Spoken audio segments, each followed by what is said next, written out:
Buongiorno a tutti. Che devo dire questo mondiale? Che devo dire questa finale che abbiamo giocato? E che devo dire?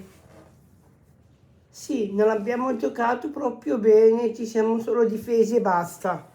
Però io voglio dire una cosa.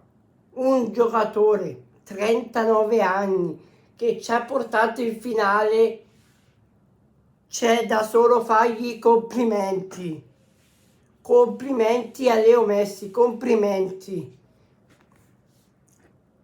Anche se ieri non è che ha giocato proprio bene, però io potrei dire che va bene, ci sta a perdere una finale di un mondiale.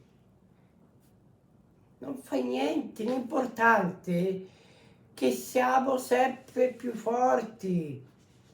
Va bene, dai. Forza Argentina per sempre. Forza!